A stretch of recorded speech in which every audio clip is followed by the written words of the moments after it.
Praise the Lord. MPA Church Kellis Bible Study Podcast episode 7க்கு உங்கள் அனைவரையும் வரவேற்கிறோம். வேதத்திலிருந்து அப்போஸ்தலனாகிய பவுல் ரோமாபுரியில் உள்ள சபைக்கும் பரிசுத்தவான்களாக அழைக்கப்பட்ட அனைவருக்கும் எழுதின இந்த வேத புத்தகத்தை பற்றி நாம் படித்து கொண்டு இருக்கிறோம். வேதத்தில் இந்த ரோமர் புத்தகத்தில் என்ன காரியங்கள் எழுதப்பட்டிருக்கிறது என்று கடந்த சில வாரங்களாக நாம் ஆழமாக தியானித்து கொண்டிருக்கிறோம். பாவம் என்றால் என்ன? பல தரப்பட்ட பல விதமான பாவங்களை குறித்து அப்போஸ்தலனாகிய பவுல் இதில் எழுதியிருக்கிறார். என்னென்ன வகையான பாவங்கள் இருக்கிறது, பாவத்தின் முடிவு என்ன, பாவத்தின் சம்பளம் என்ன, நியாய தீர்ப்பு என்ற ஒரு நாள் உண்டு. அந்த நியாய தீர்ப்பு நாளிலே நாம் அனைவரும் அந்த நியாய தீர்ப்பு நாளிலே போய் நிற்க வேண்டும் என்பதையும், நாம் எப்படி வாழ வேண்டும் என்பதற்காக நியாய பிரமாணத்தை கர்த்தர் வைத்திருந்தார். விருத்த சேதனம் என்றால் என்ன? விருத்த சேதனம் சரீரத்தின்படி விருத்த சேதனமா, இல்லைனா இருதயத்தின்படி விருத்த சேதனமா, அந்த காரியங்களையும் நாம் தியானித்திருக்கிறோம். அது மாத்திரமல்ல, நம்மை குறித்து தேவனுடைய திட்டம் என்னவென்றும், நியாயப்பிரமாணம் என்றால் என்ன, நியாயப்பிரமாணம் யாருக்காக கொடுக்கப்பட்டது, நியாயப்பிரமாணத்தின்படி நம்ம ஃபாலோ பண்ணி வாழ்ந்தோன்னா அது நமக்கு நன்மையாக இருக்குமா தீமையாக இருக்குமா என்பதை பற்றி நம்ம தியானித்தோம். அது மாத்திரமில்ல, நியாயப்பிரமாணத்தின்படி யூதர்கள் நடந்தார்களா, இல்லை என்றால் அவரால் அழைக்கப்பட்ட நாம் அனைவரும் நியாயப்பிரமாணத்தை ஃபாலோ பண்ண முடிஞ்சதா அப்படிலாம் நம்ம தியானித்தோம். ஆனால் வேதத்தில் சொல்லப்பட்டிருக்கிற தேவன் ஒருவரை தவிர ஒருவரும் நீதிமான்கள் அல்ல, நீதிபரர் அல்ல, அனைவரும் பாவம் செய்து தேவ மகிமை அற்றவர்கள் ஆனார்கள் என்று வேதத்தில் எழுதப்பட்டிருக்கிறது. அந்த நியாய பிரமாணத்தை ஒரே ஒருவரால் மாத்திரமே முடிக்க முடிந்தது, அதற்கு நியாயம் சேர்க்க முடிந்தது, அது ஆண்டவராகிய இயேசு கிறிஸ்து மாத்திரமே. மதுபானத்தை குறித்து ஆழமாக தியானித்திருக்கிறோம். மதுபானத்தை அருந்தலாமா, அது மட்டுமல்ல அதனால் வரும் தீமைகள் என்னென்ன, அந்த மதுபானம் எந்த அளவுக்கு நம்மை பாவத்திலே கொண்டு போய் சேர்க்கும், அதன் முடிவு என்ன, அது ஒரு பாம்பின் விஷத்தை போன்றது என்று ஆழமாக தியானித்திருக்கிறோம். இது ரொம்ப பிரயோஜனமாக இருக்கும். உங்களுக்கு தெரிந்தவர்களுக்கும் இதை ஷேர் பண்ணுங்க. ஏன்னா இன்று உலகத்தில் அநேகர் மதுபானத்தினாலே அடிமைப்பட்டு கிடக்கிறார்கள். இந்த காரியங்களை மற்றவர்களுக்கு நாம் ஷேர் பண்ணும்போது மிகவும் பிரயோஜனம் உள்ளதாக இருக்கும். ப்ரீவியஸ் எபிசோடை நீங்கள் பார்த்து தொடர்ந்து வேத அறிவிலே வளரும்படி கேட்கிறோம். அதை தொடர்ந்து நாம் தியானிக்க போகிறோம். இந்த நாளிலும் அப்போஸ்தலராகிய பவுல் ரோமருக்கு எழுதின நிருபத்தின் 3ஆம் அதிகாரத்தின் தொடர்ச்சியை நாம் இன்று தியானிக்கலாம்.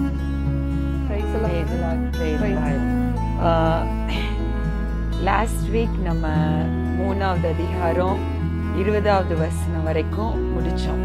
கரெக்டா? இன்னைக்கு 20th verse வாசிச்சுட்டு அதுல இருந்து தொடர்ந்து கண்டினியூ பண்ணலாமா? 20th verse இப்படி இருக்கு, பாவத்தை அறிகிற அறிவு நியாய பிரமாணத்தினால் வருகிறபடியால் எந்த மனுஷனும் நியாய பிரமாணத்தின்படி கிரியைகளினாலே தேவனுக்கு முன்பாக நீதிமானாக்கப்படுவதில்லை. ஓகே, இப்போ நம்ம லாஸ்ட் வீக் என்ன தியானிச்சோம்னா, இயேசு கிறிஸ்து நியாய பிரமாணத்தை நிராகரிக்க வரல, அதை நிறைவேற்ற வந்தார். ஓகே, அதான் நியாய பிரமாணத்துல என்னென்ன காரியங்கள் இதுதான் கரெக்ட், இதுதான் தப்பு அப்படின்னு சொன்ன அத்தனை காரியத்தின்படி ஒரு மனுஷன் பிறந்ததுல இருந்து முடிகிற வரைக்கும் கரெக்டா அந்த பேட்டர்னை கரெக்டா வாழ்ந்து முடிச்சாங்கன்னா அது ஏசப்பா மாத்திரம் தான். ஓகே, ஸோ இப்போ ஏசு அவர் யாரு? தேவகுமாரன். அவர் நியாய பிரமாணத்தை நிறைவேற்ற வந்தார். ஓகே, இப்போ மனுஷர்களாகிய நமக்கு இந்த நியாயப்பிரமாணம் எக்ஸாக்டா நமக்கு என்ன பண்ணுதுன்னா, பாவத்துடைய அறிவை கொடுக்குது. எது பாவம் எது பாவம் இல்ல, அந்த ஒரு அறிவை தான் இந்த நியாய பிரமாணம் என்ன பண்ணுது? கொடுக்குது. ஆனா அந்த நியாய பிரமாணத்தை நம்ம படிக்கிறதுனால நம்ம நீதிமான் ஆகிறது இல்லை. இன்னைக்கு நிறைய டூஸ் அண்ட் டோன்ட்ஸ் நிறைய காரியத்தில் நமக்கு தெரியும். ஃபார் எக்ஸாம்பிள், சின்ன வயசாக இருக்கிற நேரம் ஸ்விட்ச் போர்டில் கையை வைக்கக்கூடாதுன்னு சொல்லி குழந்தைக்கு என்ன பண்ணும்? சொல்லி தருவோம். ஆனால் எக்ஸாக்டாக என்ன பண்ணும் குழந்தைங்க? எதை செய்ய வேண்டாம்னு சொல்கிறோமோ அந்த காரியத்தை தான் செய்யணும்னு பிள்ளைங்க போய் நிற்பாங்க. ஆமாம், எங்கே நோன்ற ஒரு வேர்டு வருதோ அதை ட்ரை பண்ணி பார்க்கலாமேன்ற ஒரு கியூரியாசிட்டி எல்லா மனுஷனுக்குள்ளேயும் பறக்கிறப்பவே இருக்குது. கரெக்டா?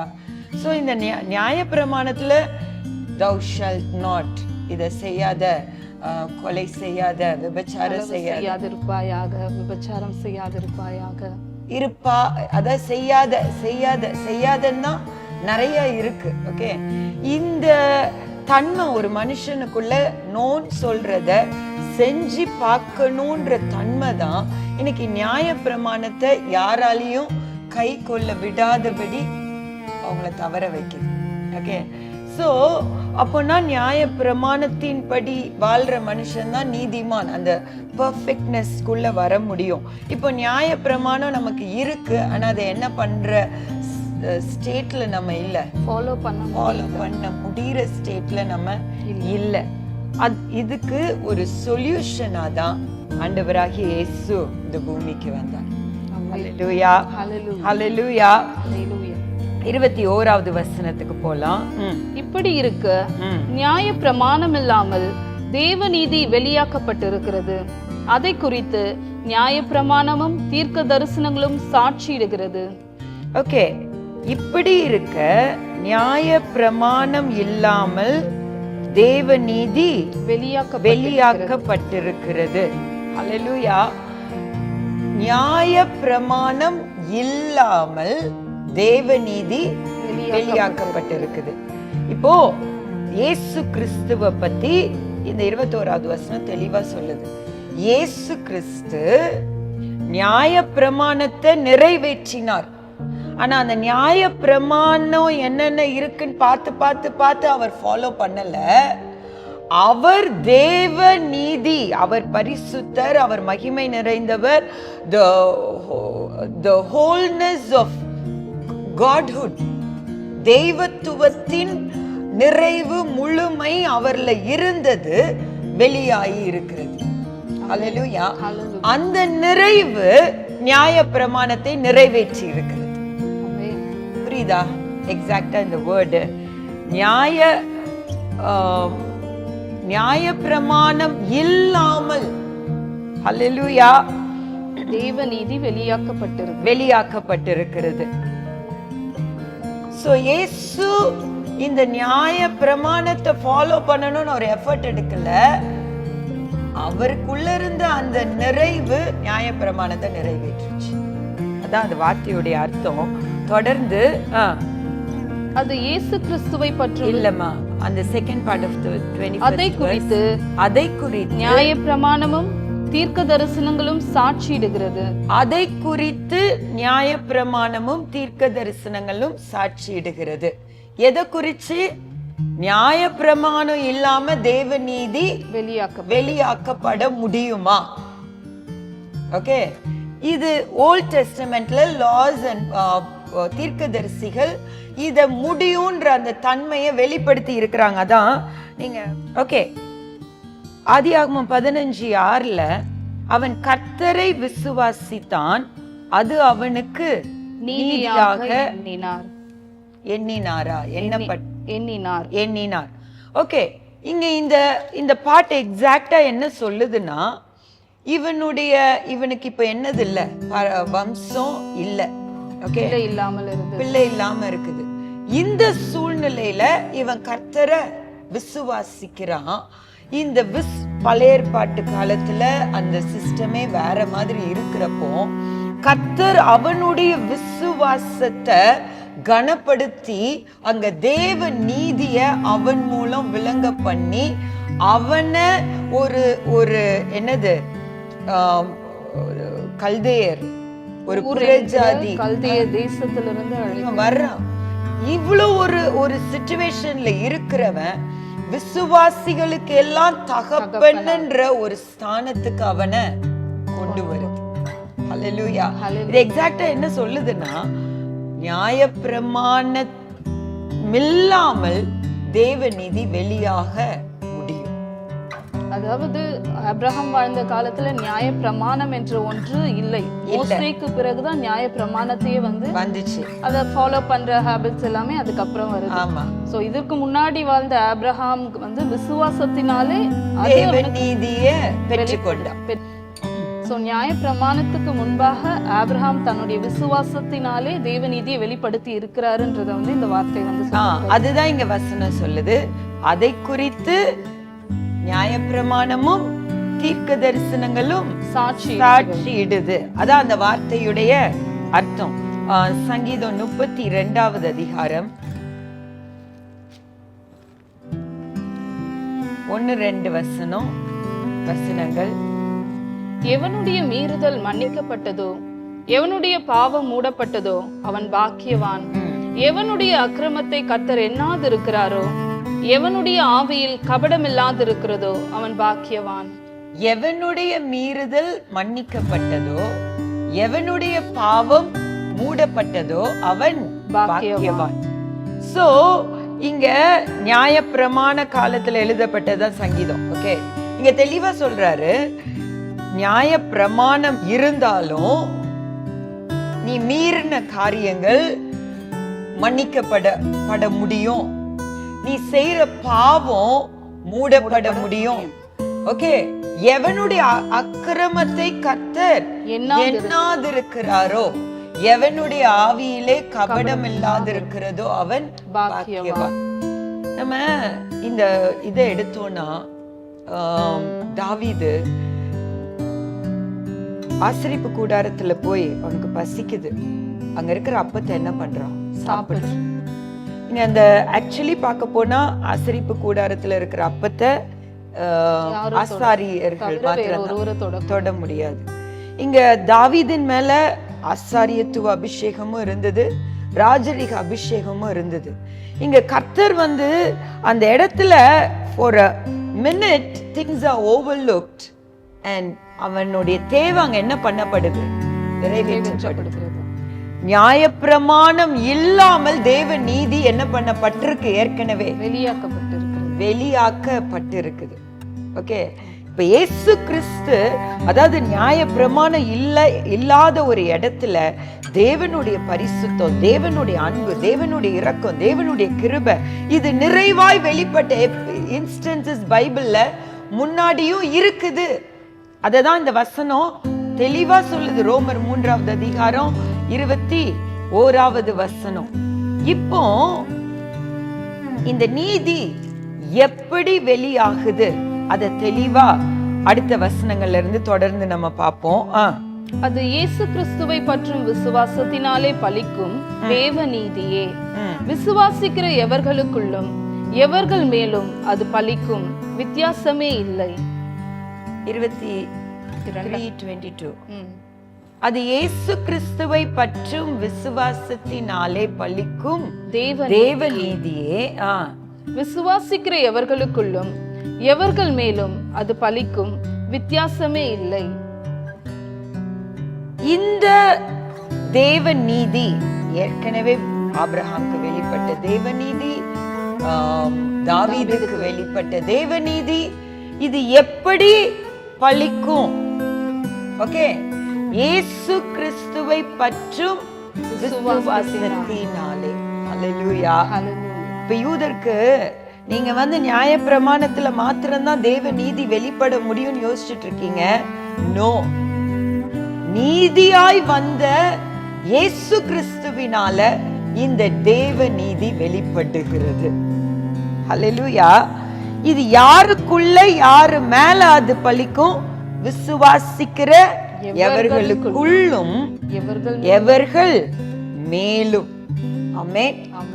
இப்போ நான் விசுவாசிக்கிறேன்னா எனக்குள்ள இந்த தேவநீதி பலிக்கும் அப்படின்ற அந்த வார்த்தையுடைய அர்த்தம் என்னன்னா, நான் எனக்குள்ள பரிசுத்தமா பாவம் இல்லாம ஒரு ஒரு ஒரு பெர்ஃபெக்ட் என்னது ஒரு நிறைவுக்குள்ளான ஒரு முழுமைக்குள்ளான ஒரு பொசிஷன் என்னால என்னுடைய உள்ளான மனிதன் போக முடியும்.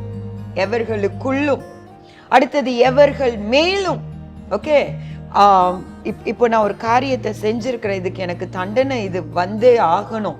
நான் இன்னைக்கு ஆண்டவர்கிட்ட பாவ மன்னிப்பு கேட்டு, ஆண்டவரை நான் விசுவாசிக்கிறேன், அவர் சிலுவையில சுமந்த காரியங்கள், நான் செஞ்ச பாவத்தை அவர் சுமந்துட்டாரு, நான் உண்மையா என்னது காட்லி சாரோ, அந்த தேவனுக்கேற்ற துக்கத்தோடு என்ன பண்றேன், எசப்பா உங்களை ஹர்ட் பண்ணிட்டேன் அப்படின்னு நான் மன்னிப்பு கேட்கிறேன். அப்போ என் மேல அந்த தேவ நீதி என் தண்டனையை விளக்க முடியும். ஹல்லேலூயா, ஹல்லேலூயா. சோ இயேசு கிறிஸ்துவை பற்றும் விசுவாசத்தினாலே பலிக்கும் தேவநீதியே அவரை விசுவாசிக்கிறதுனால எனக்குள்ளேயும் எனக்கு மேலேயும் அந்த தேவ நீதி நிறைவாய் பலிக்க முடியும். ஆமென். இப்போ நம்ம இந்த தேவ நீதி அப்படின்ற அந்த டேர்மை நம்ம பேசுற நேரம் உன்னை நல்லா இமேஜின் பண்ணணும். இப்போ இயேசுவை பார்க்கணும். ஓகே, தேவநீதி தேவநீதின்னு சொல்றோம்.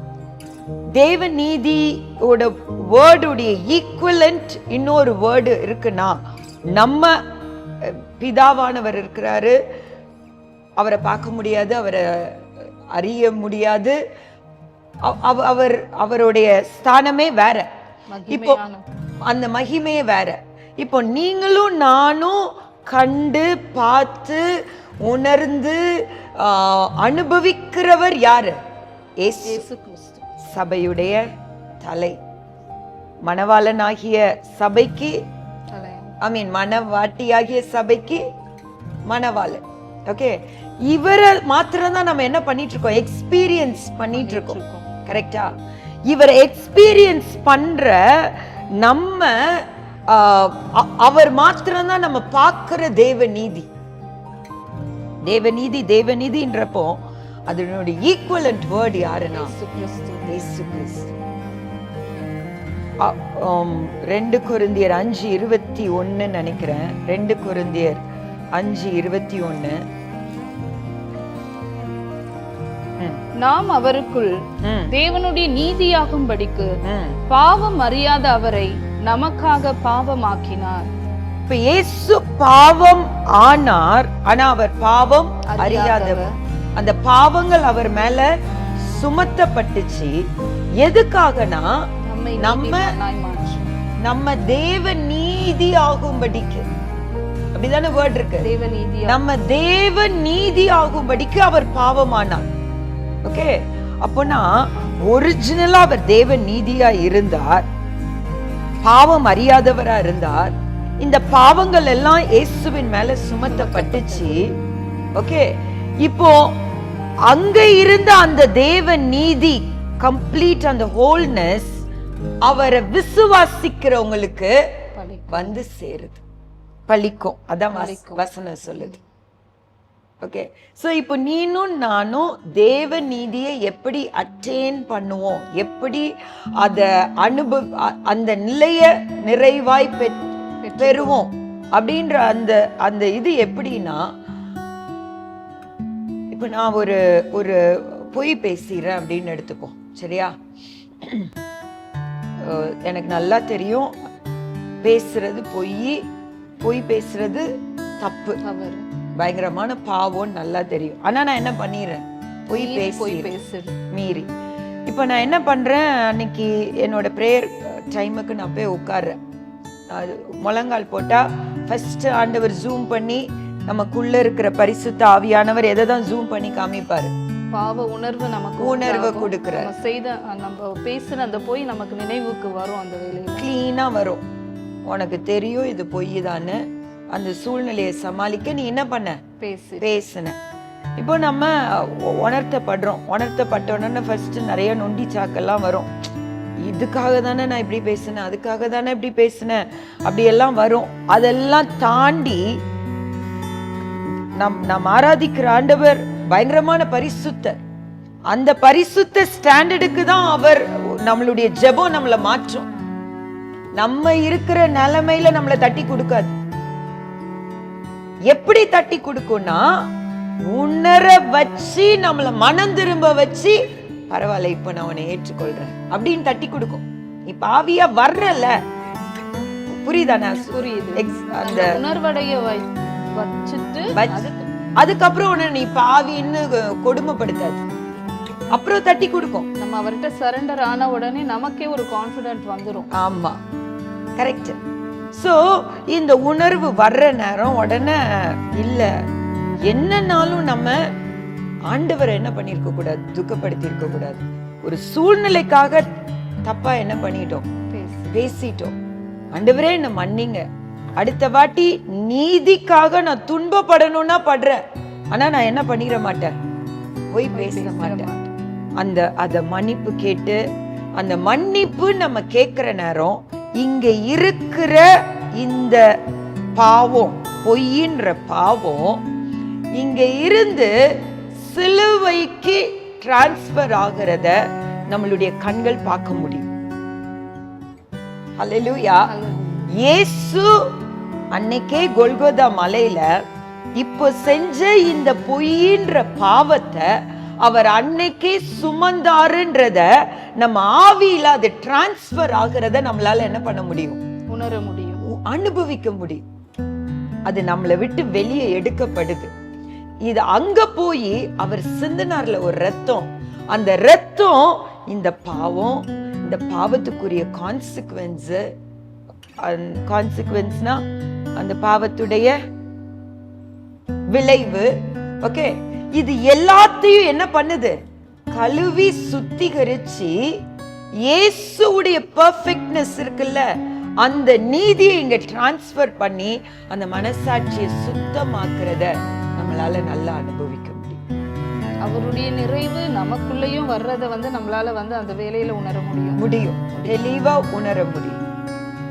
புரியுதா? சோ தேவ நீதி, நம்ம தேவ நீதியாக மாறுகிறோம். இன் அதர் வேர்ட்ஸ், உயிர் தெழுந்த, எல்லாவற்றையும் ஜெயித்து ஆணி அடித்து சிலுவையில வெற்றி சிறந்த இயேசுவுடைய அதே பெர்ஃபெக்ஷனை நமக்கு கொடுக்கிறார். ஹல்லேலூயா, ஹல்லேலூயா. இது எதனால? நீ முழங்கால யாருக்கு முன்னாடி போய் போடுற? இயேசுவுக்கு முன்னாடி போய். நீ வெறும் ஏதோ பெற்றுக்கொள்றதுக்கு, ஏதோ உங்களை நம்புற அப்படி இல்லை. நான் இப்போ உங்களை அப்படியே சார்ற இயேசப்பா,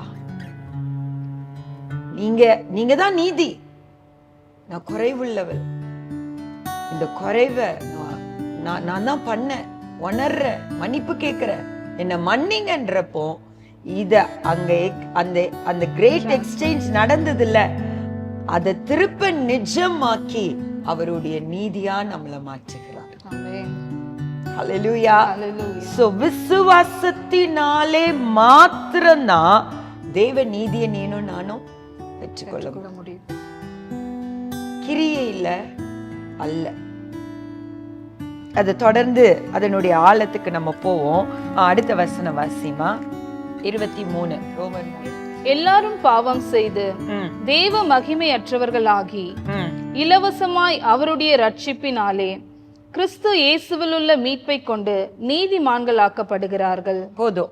எல்லாரும் பாவம் செஞ்சு தேவ மகிமையற்றவர்களாகி, இது ஆதாம் ஏவாள் காலத்திலிருந்தே தேவ மகிமை அப்பவே இழந்துட்டாங்க. ஆதாம் ஏவாள் பாவம் செஞ்சப்போ அப்பத்துல இருந்து பிறக்கிற எல்லா மனுஷர்களும் எப்படிதான் பிறக்கிறோம்? பாவியா தான் பிறக்கிறோம். தேவ மகிமை இல்லாம பிறக்கிறோம். நம்மளுடைய ஆவியின் மனுஷன் செத்து போய் பிறக்கிறோம். புரியுதா? அதனாலதான் இயேசு யோவான் 3:3 சொன்னாரு, ஒருவன் மறுபடியும் பிறக்காவிட்டால் தேவனுடைய ராஜ்யத்தை பார்க்க மாட்டான் அப்படின்னு சொல்றாரு. ஓகே, சோ அந்த மறுபடியும் பிறக்கிறது என்னது?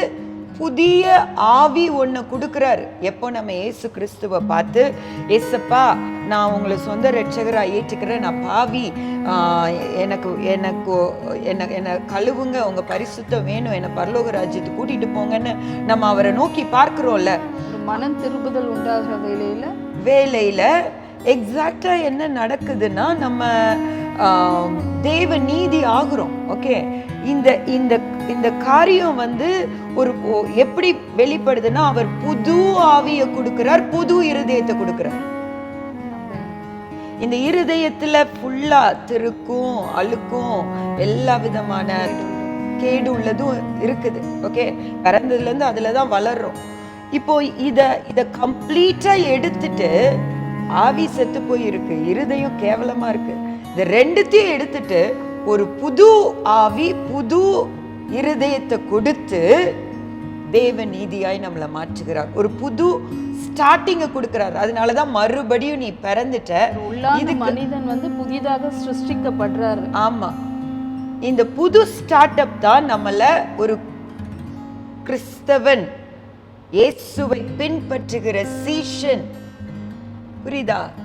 அவருடைய வல் அப்படின்ற அந்த ஒரு புது ஜேர்னி ஸ்டார்ட் ஆகுது. ஏன்னா இருந்த இருதயத்தை எடுத்துட்டு புது இருதயம்,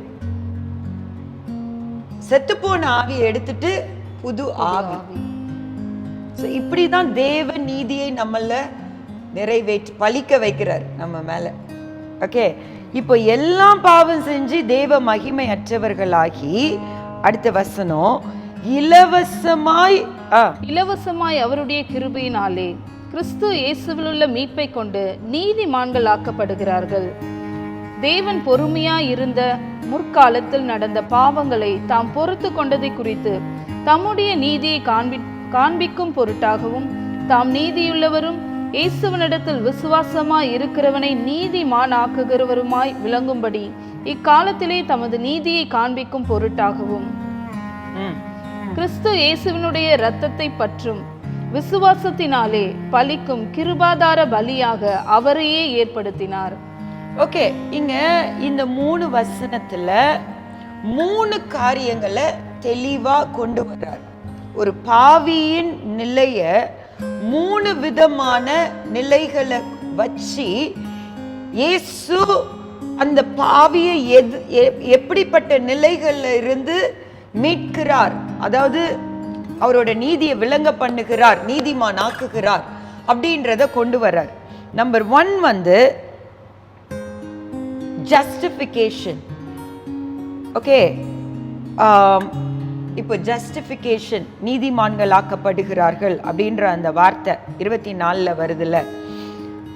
இந்த வார்த்தையுடைய அர்த்தம் எக்ஸாக்டா என்னன்னா, ஒரு கோர்ட்ல ஒரு ஒரு ஒரு 2 பேர் இருப்பாங்க. என்ன பண்ணுவாங்க? மாத்தி மாத்தி சண்டை போட்டுப்பாங்க. நான் தான் கரெக்ட், நீ தான் கரெக்ட்னு. அப்போ இதுல ஒரு பர்சன், உண்மையாவே கரெக்டான பர்சன் ஒருத்தர் இருப்பாங்க. கரெக்டா?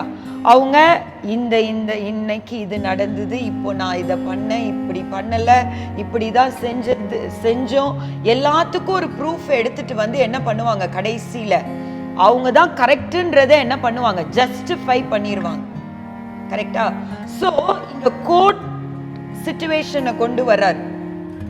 நீதிமான் அல்ல, பாவி அப்படின்ற ஒரு சிச்சுவேஷனை கொண்டு வர்றார். 2வது என்ன கொண்டு வர்றாரு? மீட்பை கொண்டு. அதே 24வது வசனத்துல இயேசுவில் உள்ள மீட்பை கொண்டு. மீட்கிற தன்மை அப்படின்றது எங்கன்னா ஒரு அடிமைத்தன மார்க்கெட்ல நடக்கிற ஒரு காரியம். ஒருத்தனை என்ன பண்ணிடுவாங்க? விலை கொடுத்து வாங்கிடுவாங்க. அப்ப என்ன பண்ணுவாங்க? ஒருத்தவங்க அவங்கள வாங்குறதுக்கு ஒரு காரியத்தை கொண்டு போய் கொடுத்து, இவ்வளவு கோல்ட் காயின்ஸ் அல்லனா இந்த இந்த லேண்டை நான் உனக்கு கொடுக்குறேன், இவனை எனக்கு என்ன பண்ண கொடுத்துரு, இது காசு கொடுத்து வாங்குறாங்க. காசு கொடுத்து அடிமையை என்ன பண்ணிடுறாங்க? விலை கொடுத்து வாங்கிடுறாங்க. 3வது காரியம் 25வது வசனத்துல கிருபாதார பலி. ஹல்லேலூயா, ஹல்லேலூயா. இந்த கிருபாதார பலி உலகம் ஃபுல்லா இருக்கிற எல்லா ரிலிஜன்ஸ், எல்லா பல விதமான மதங்கள், இதுல பலி அப்படின்ற ஒரு காரியம் ஒன்று எல்லாரும் ஃபாலோ பண்றாங்க. கரெக்டா? பலி செலுத்துற காரியத்தை. இதுல இயேசு பிதா தன்னுடைய குமாரனை பலியாக்கி இந்த நீதியை விளங்க பண்ணுகிறார். புரியுதா? இப்போ 3 விதமான கேட்டகரிய இந்த இடத்துல கொண்டு வருகிறார். நம்பர் 1 என்னது? கோர்ட்ல ஒருத்தன் பாவியா நிக்கிறான். இப்ப என்னையே எடுத்துப்போம். கோர்ட்ல நான் என்னவா நிக்கிறேன்? பாவியா நிக்கிறேன். 2வது ஒரு அடிமைத்தன மார்க்கெட்ல நான் யாரா இருக்கிறேன்? அடிமையா இருக்கிறேன். 3வது நான் செய்யற பாவத்துக்கு நான் ஆடு மாடு இதை செலுத்தி என்ன பண்றேன்? ஒரு பலியை செலுத்தி என்னுடைய பாவத்தை தீக்க பாடுபடுறேன். இந்த 3 பொசிஷன்லயும் பியூலாவாகிய நான் நிக்கிறேன். ஓகே, இந்த 3 பொசிஷன்லயும் இருக்கிறவங்களுக்குள்ள தேவ நீதியை விளங்க பண்றதுக்கு இயேசு சிலுவையில பாவியாக மாறினார். ஹல்லேலூயா. இப்போ ஆண்டவர் இப்போ நான் ஒரு ஒரு கோர்ட்ல நான் பாவியா நிக்கிற இடத்துல, ஓகே, அவர் இப்போ நான் வந்து இங்க வசனம் தெளிவா போட்டிருக்குல, த்ரூ ஃபெய்த் இயேசுவை நான் பார்க்கிற நேரம் அவரோட நீதி என்னல விளங்குறதுனால, ஓகே, என் பாவத்தை அவர் ஏற்றுக்கொண்டது நிமித்தம் என்ன நீதிமானாக்குகிறார். ஒரு கோர்ட்ல ஒரு அடிமையா நான் விற்கப்படுற இடத்துல நிக்கிற இடத்துல நான் பாவி, நான் வந்து பாவத்துல பாவம் என்கிற அந்த அடிமைத்தனத்துல விழுந்து மாண்டு நரகத்துக்கு அப்படியே மூழ்கி போய் கொண்டு இருக்கிற, ஓகே, இங்க வந்து தன்னை ஒரு பலியா கொடுத்து என்ன விலை கொடுத்து பிசாசு கையில இருந்து வாங்குகிறார். இதை நான் விசுவாசித்து என்ன மீட்கிறதுக்கு அவர் செய்ய வேண்டிய எல்லாத்தையும் செஞ்சுட்டாரு, அவரை நான் அவரால முடியும் அவரை நோக்கி விசுவாசிக்கிற நேரம் இந்த பாவத்துல பாவம்ன்ற அந்த சேற்றுல மூழ்கி கொண்டிருக்கிற என்ன மீட்கிறதுக்கு நான் என் கையை நீட்டுறதா அர்த்தம். அவர் மீட்டு எடுக்கிறார். He is redeeming me. ஒரு அடிமைத்தனம்ன்ற அந்த டேக்ல இருந்து என்ன பண்றாரு, மீட்டெடுத்து நீதிமான்ன்ற அந்த கும்பலுக்குள்ள என்ன பண்றாரு, கொண்டு வந்து சேர்க்கிறார். ஓகே, அடுத்தது இந்த வேர்ல்ட் ஆஃப் ரிலிஜன்ல அவங்க எல்லாருமே என்ன பலி செலுத்தினாதான் பாவ நிவாரணம், கோழியை வெட்டணும், ஆடை வெட்டணும், இப்படி அவங்க பலி செலுத்திட்டு இருக்கிற அந்த இதுல நான் ஏன் பாவத்துக்கு நான் என்ன பண்ணணும், பலி செலுத்தணும். அல்லனா நான் பாவத்துக்கு நான் தண்டனை அனுபவிச்சு என்ன பண்ணணும், சாகணும். ஓகே, அந்த சிச்சுவேஷன்ல அவர் பலியாய் வந்து தன்னையை பலியாக்கி நான் என்னெல்லாம் பண்ணணுமோ அதில் அவருக்கு என்ன இந்த வசனத்துடைய என்னது மீனிங், ஃபுல் கண்டென்ட் 3 விதமான காரியத்தை வெளிப்படுத்துகிறார். எல்லாமே விசுவாசத்தினால். நான் செஞ்ச கிரிய எதுவுமே நீதி கிடையாது. யாரோட, அவரோட நீதினாலதான். அந்த நீதியை நான் விசுவாசித்து ஏற்றுக்கொள்றதுனால கிருபையாகிய இயேசுவை நான் முழுமையா பெற்றுக்கொள்றேன். அது ஒன்றுமே இல்லை, நம்முடைய கிரியைகளினால் அவருடைய இரக்கத்தினாலும் அவருடைய கிருபையினாலும் அவருடைய நீதியினாலதான் நம்ம நீதிமான்கள் ஆக்கப்படுகிறோம். அவரோட நீதி மாத்திரம்தான். தன்னையே கிருபாதார பலியா கொடுத்து நம்மளை மீட்டு எடுத்திருக்கிறார். ஆமா. சோ இப்போ இந்த விளக்கத்தோட திருப்ப வாசிக்கலாமா? 24ல இருந்து. இலவசமாய் அவருடைய கிருபையினாலே, இலவசமாய் அவருடைய கிருபையினாலே கிறிஸ்து இயேசுவிலுள்ள மீட்பை கொண்டு நீதிமான்கள் ஆக்கப்படுகிறார்கள். இலவசமாய். இது இன்னொன்னு, இன்னைக்கு காசை கொடுத்து எதையுமே வாங்க, ஆண்டவர்கிட்ட வாங்க பேரம் பேச முடியாது. இலவசமாய், freely he gave us. அவருடைய கிருபை இலவசங்க. we cannot earn. நல்லா நம்ம மனசுல நல்ல ஆழமா பதிக்க வேண்டிய காரியம். we cannot earn his grace. இதுதான் இங்கதான் unconditional nature of God வருது. இப்ப சில பேரு நான் இப்ப இத பண்ணனா இம்ப்ரெஸ் ஆவாங்களா? நீங்க, நான் நிறைய பிள்ளைகளை பார்த்திருக்கேன். நான் இதை பண்றேன் அதனால எங்க அம்மாக்கு என்ன பிடிக்கும், எங்க அப்பாக்கு என்ன பிடிக்கும், அந்த ஒரு ஆட்டிடியூட் ஒன்று வரும். ஓகே, பட் நான் என் அப்பா கிட்ட நான் அனுபவிச்சது அன்கண்டிஷனாலிட்டி. அந்த அதாவது நான் ஒரு தப்பே பண்ணிட்டு வந்து, அப்பா நான் எனக்கு இந்த தப்பை பண்ணேன்னா சொன்னா அதனால எங்க அப்பா என்ன கம்மியா நேசிக்க மாட்டாங்க. எந்த அளவுக்கு நேசிச்சுட்டு இருந்தாங்களோ அதே அளவுக்கு தான் அதே அளவுக்கு நேசிப்பாங்க. எங்க அப்பா என்ன, அவங்க லவ் என்கிட்ட குறையாதுன்ற ஷூரிட்டி என்கிட்ட இருந்தது. ஏன்னா அவங்க என்கிட்ட அப்படி நடந்துக்கிட்டாங்க.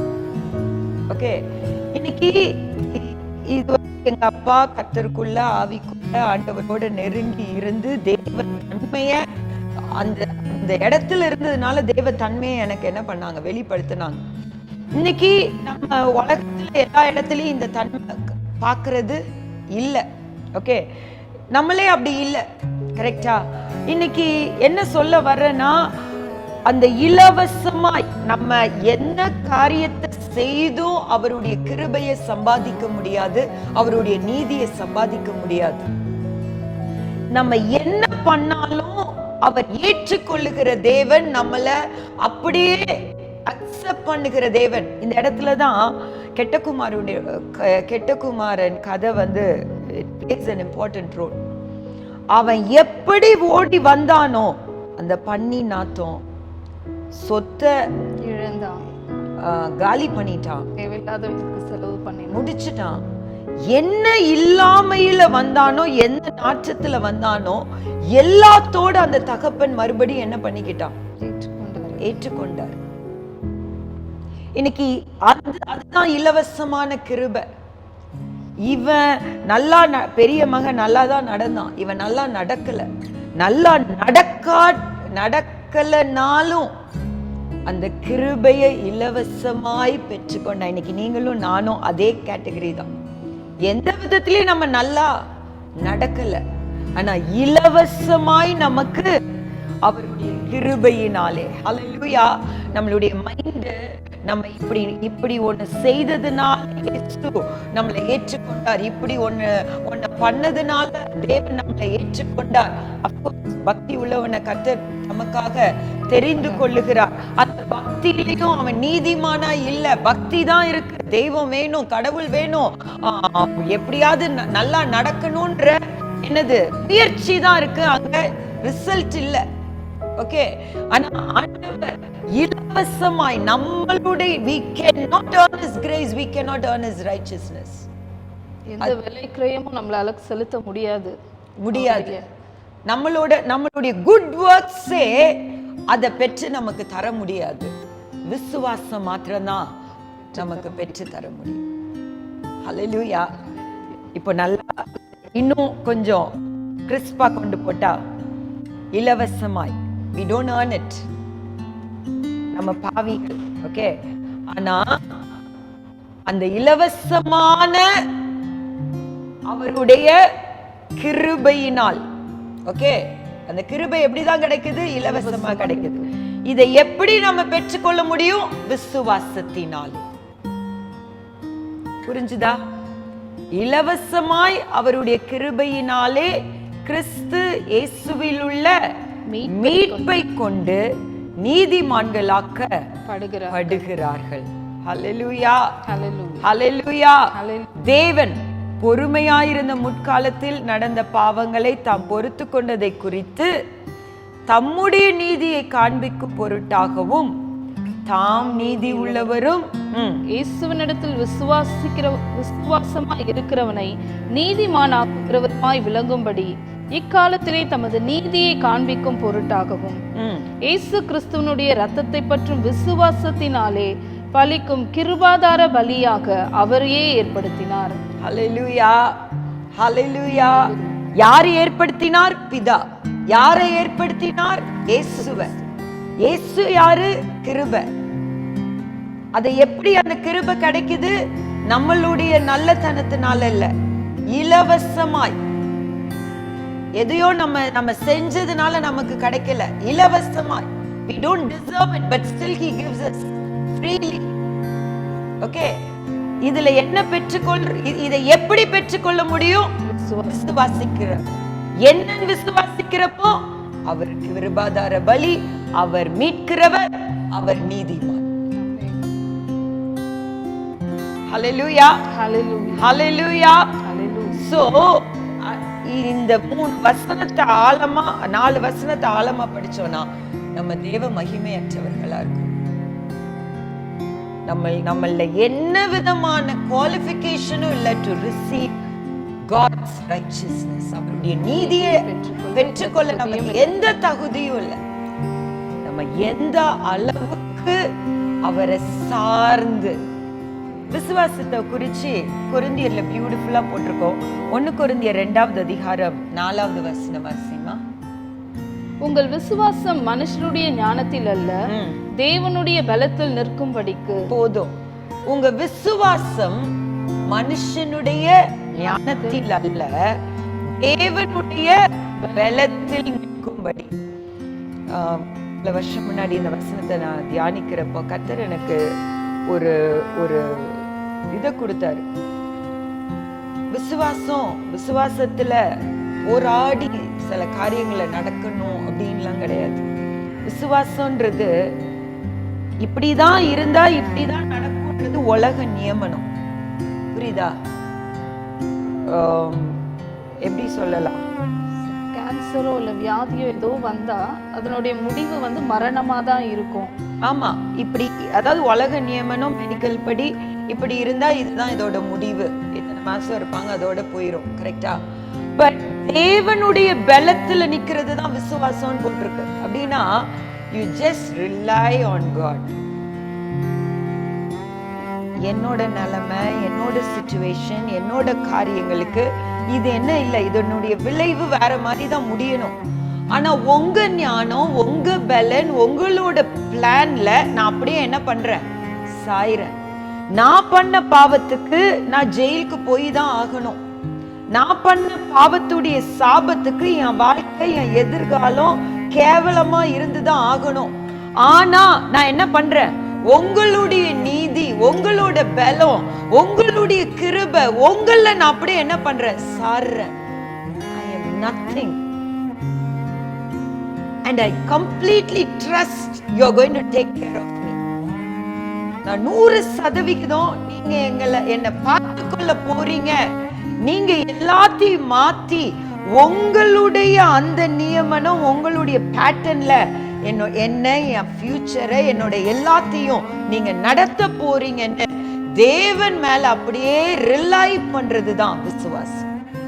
என்னோட பிளான்ஸோ என்னோட சிச்சுவேஷனோ ஒண்ணுமே இல்லை, ஒண்ணுமே இல்லை. திட்டமோ அவருடைய நோக்கம் மாத்திரம் தான் நிறைவேறும். அவரை பற்றுகிற விசுவாசம் நமக்குள்ள இருக்கிற வேலையில.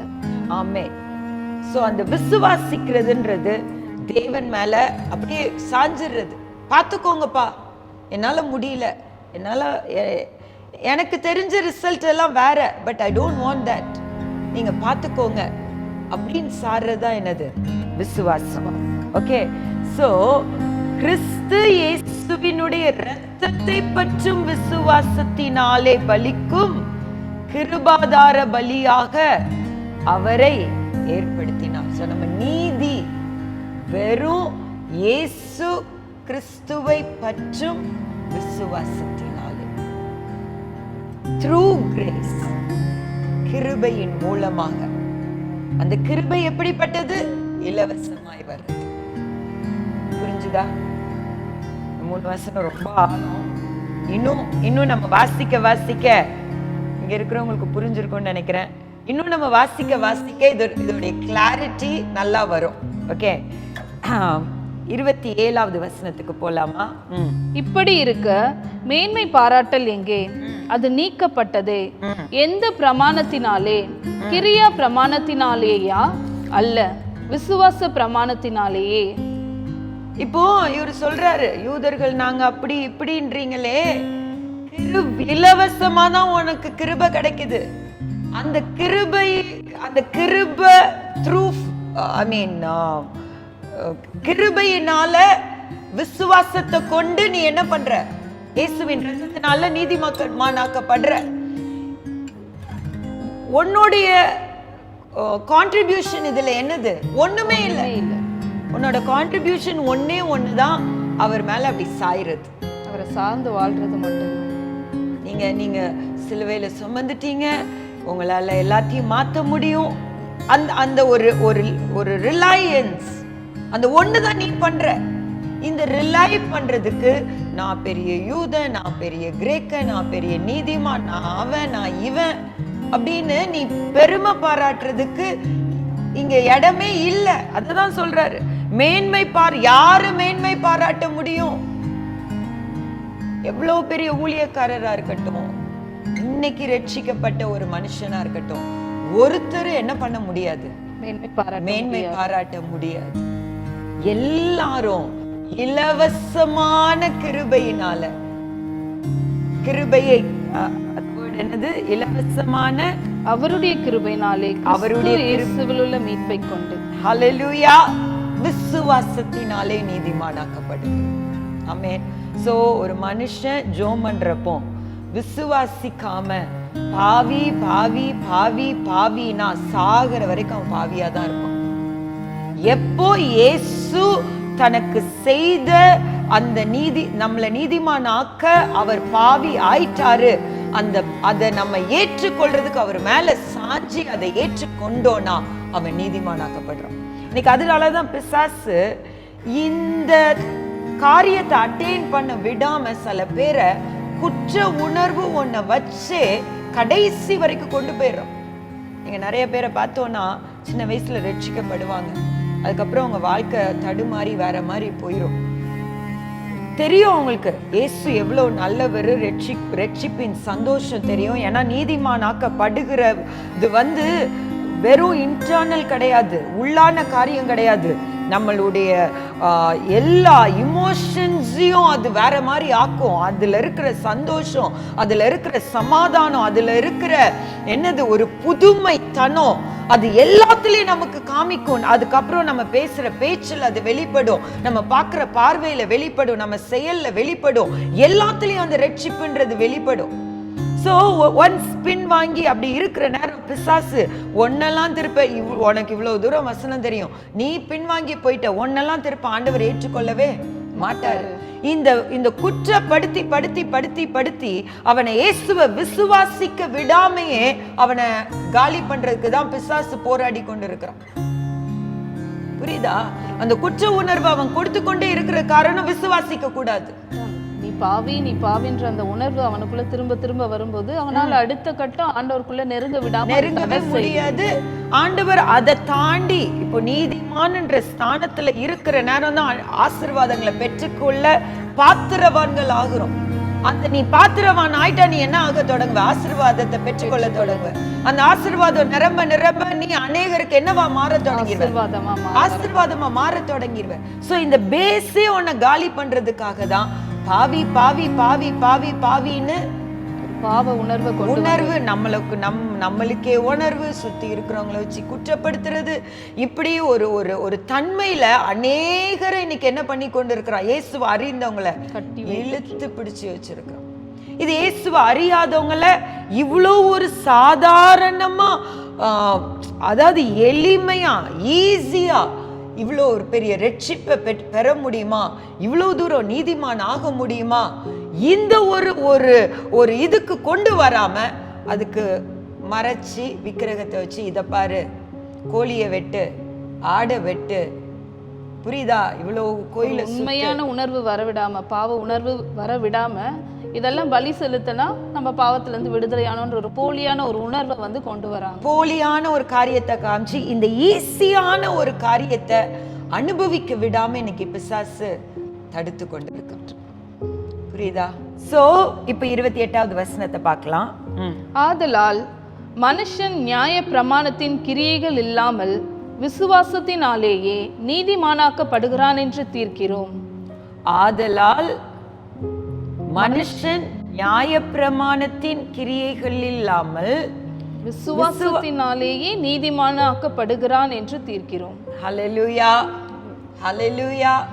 ஒன்னே ஒண்ணுதான் நம்மள நீதிமானாக்குது, விசுவாசம் மாத்திரம்தான். முழங்கால் படிட்டு என் பாவம் அழுக்கான, என் நீதியே அழுக்கான கந்தை, நான் இன்னைக்கு ஃபுல் டே நான் செஞ்சேன், நிறைய நல்லது செஞ்சேன்ப்பா, உங்களுக்காக தான் செஞ்சேன், ஆனா அந்த நீதி என்னதுதான்? அழுக்கான கந்தை.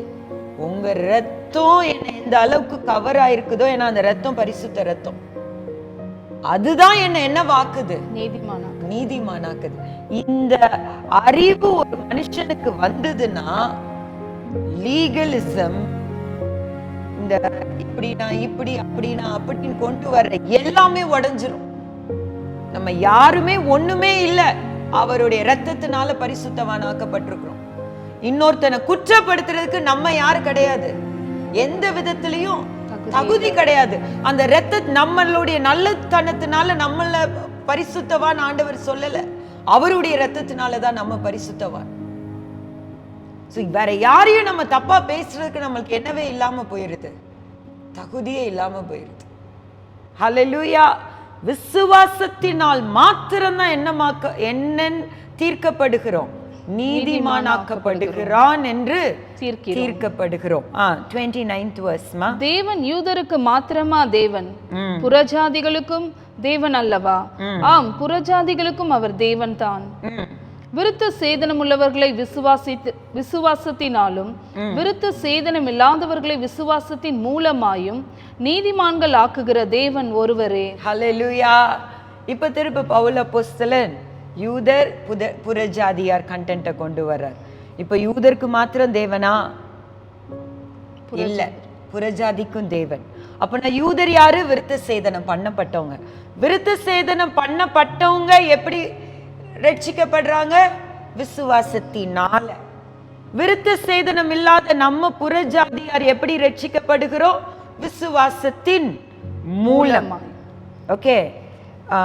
Since there is one God who will justify the circumcised by faith and the uncircumcised through faith. Okay, நீ விருத்த சேதனம் பண்ணப்பட்டவன் தான். ஓகே, அவனை எப்படி நீதிமானா பார்க்கறாரு? விசுவாசத்தினால. இப்போ நீ புறஜாதியா, நீ விருத்த சேதனம் பண்ணப்படல, உன்னை எப்படி நீதிமானாக்குறாரு? விசுவாசத்தின் மூலமா.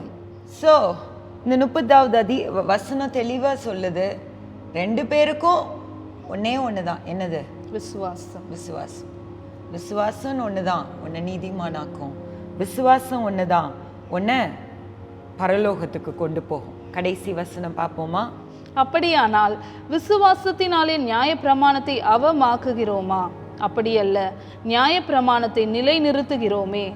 சோ விசுவாசத்தினால நியாய பிரமாணத்தை கேவலப்படுத்துறோமா? நியாய பிரமாணத்தை நம்மளால ஃபாலோ பண்ண முடியாது, அதை வாசிச்சும் எதையும் செய்யவும் முடியாது நம்மளால. நியாய பிரமாணம் நமக்கு எது கரெக்டு எது தப்புன்றத மாத்திரம்தான் நமக்கு சொல்லி தருது. மற்றபடி அதனால நம்ம நீதிமான் ஆக முடியல. அப்போனா எதுக்கு நியாய பிரமாணம்? அதை கேவலப்படுத்துறோமா? இல்லை.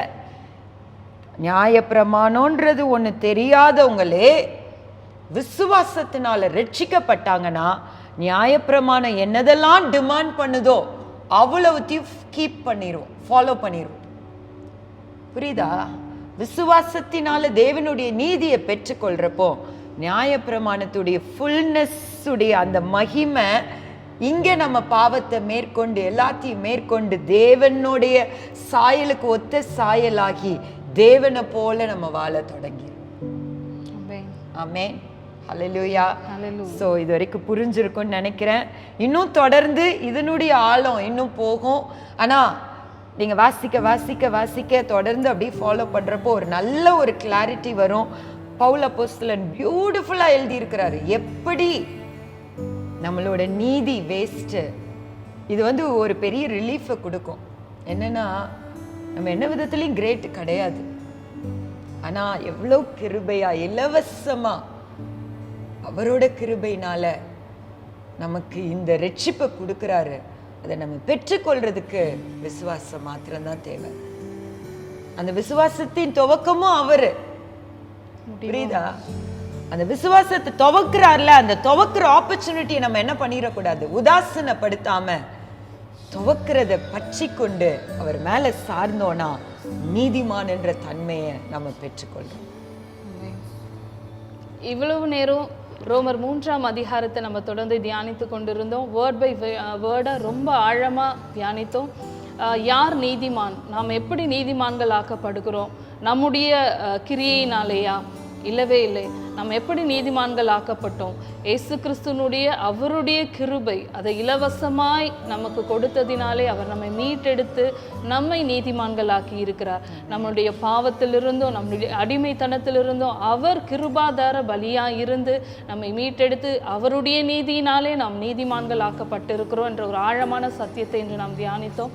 அது மாத்திரமல்ல, எது பாவம் எது பாவமில்லை என்ற உணர்வு நியாயப்பிரமாணம் நமக்கு கொடுக்கறதுனால அந்த நியாயப்பிரமாணம் பிரமாணத்துல நிலை நிற்கிறோமா என்பதை வந்து நம்ம ஆராய்ந்து பார்க்கறதுனாலயோ மாத்திரம் நம்ம வந்து பரலோகம் செல்ல முடியாது. அதை ஃபாலோ பண்றது மூலமாக மட்டும்தான் நம்ம பரலோகத்துக்கு செல்ல முடியும் என்ற சத்தியத்தையும் ஆழமா நம்ம இன்றைக்கு வந்து கேட்டோம்.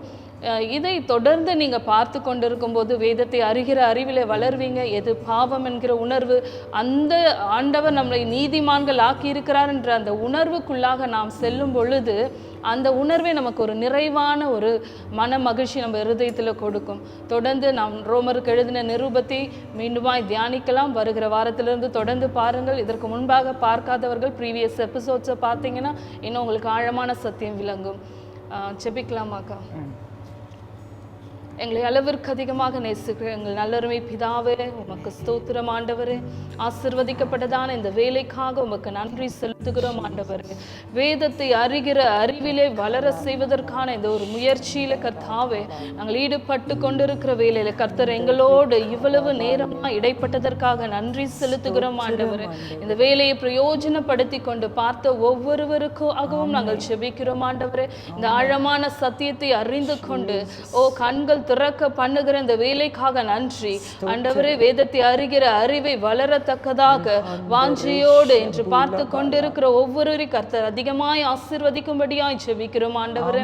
வரப்போகிற வாரங்களிலும் தொடர்ந்து இந்த வசனங்களை தியானிக்க, வேதத்தை அறிந்து கொள்ள கர்த்தர் கிருபை செய்யும்படியாய், கிருபையை அளிக்கும்படியாய், வேதத்தின் மறைபொருள்களை எங்களுக்கு வெளிப்படுத்தி காண்பிக்கும்படியாய் ஜெபிக்கிறோம் ஆண்டவரே.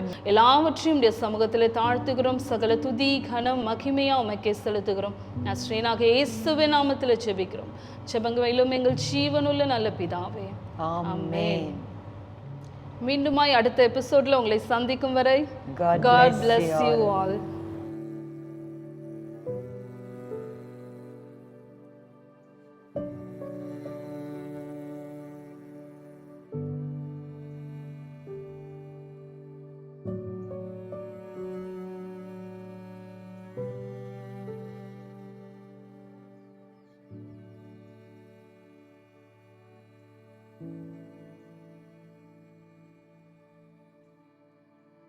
Thank you.